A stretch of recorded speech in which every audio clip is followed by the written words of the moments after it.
Midas, a wealthy businessman and investor, had an only little child whom he loved very much and whose name was Marigold, lying and resting inside his treasure room full of gold. Midas loved gold more than anything else in the world, except his little daughter.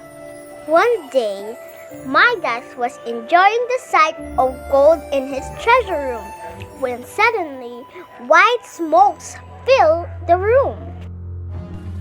Midas was a bit stupefied, and then a stranger appeared before him. Who are you? How did you get in here? You're a rich man, Midas.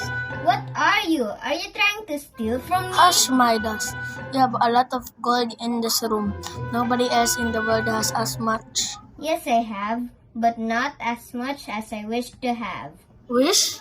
What is your wish? My wish? I wish for gold. Gold! Wonderful gold! Whenever I see it, I never feel old. There's one special thing that will make me feel glad. That's to have the most gold the mortal can have.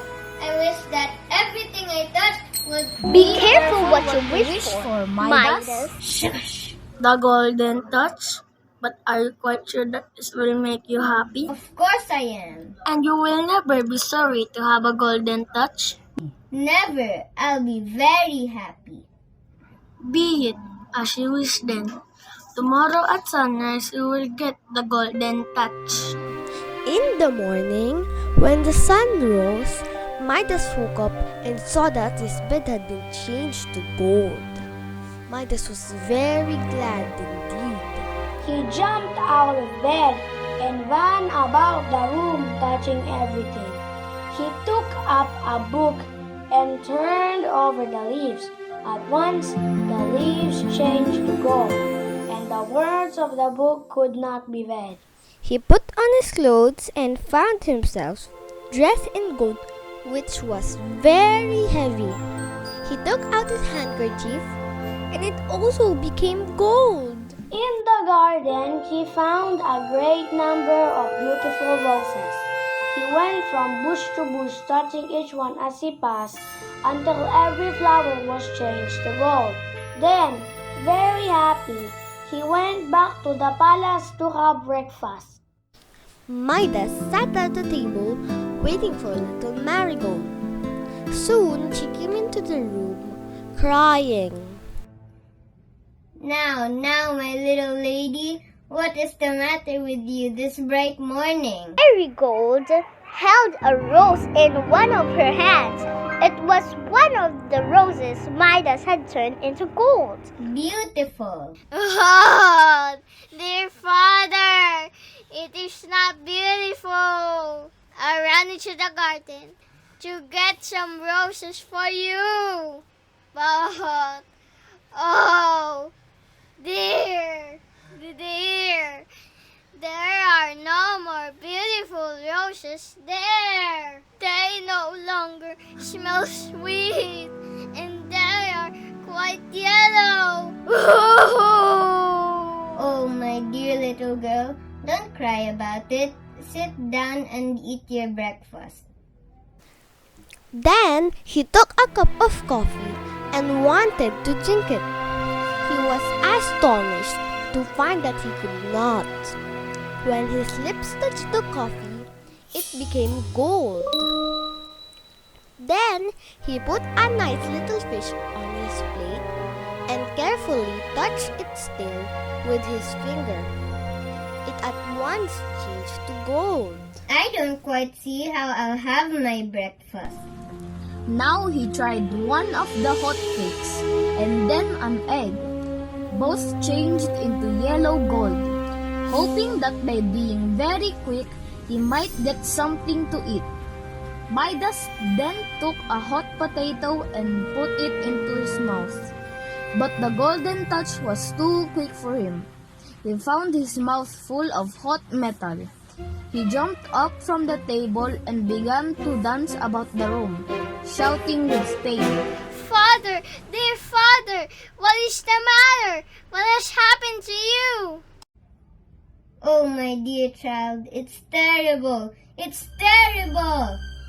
Pretty Marigold jumped up from her chair and, running to Midas, threw her arms around him.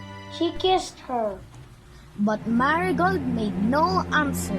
Her sweet, rosy face became yellow.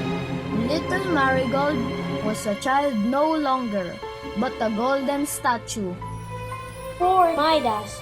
He stood still for a moment, not being able to say a word.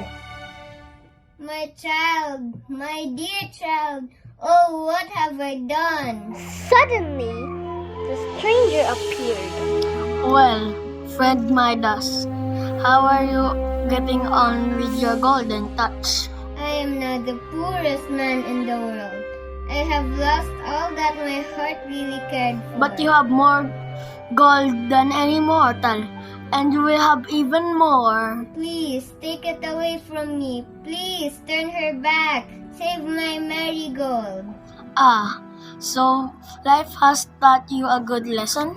Let us see. Then which of these two things is dearer? The golden touch or 1 cup of cold water and the bread? Oh dear, my daughter! The golden touch or your own little marigold? Warm, rosy, and loving as she was? My child, my precious child, nothing is more important. You are wiser than you were, Midas. Your heart, I see, is no longer filled with the love of gold alone. Tell me now, do you really wish to give up your golden touch? Rid me of this terrible wish. I beg you. Go, then, and put your hands in the river that runs in your garden. Also take some water from the river and sprinkle it over anything that you wish to change back again from gold to what it had been before. Midas wanted to thank the stranger, but the stranger had disappeared. Midas lost no time. He went to the river at once and jumped into the water without even taking off his shoes. Midas went back to his palace. The first thing he did was to sprinkle the water over the golden statue of little Marigold. The rosy color came back to her face. She was astonished to see that she was wet and that her father was sprinkling water over her. What are you doing, dear father? I put on this nice dress only this morning. Marigold didn't know that she had been a little golden statue. Her father didn't tell her how foolish he had been, but he led her into the garden and sprinkled the rest of the water over the golden roses and changed them back into sweet flowers. In the end, Midas turns his supposedly golden touch into something good. He helped the poor to have a living, and everything lived happily ever after. The moral lesson of this story is everyone has a chance to become a better person. Be very careful what you wish for.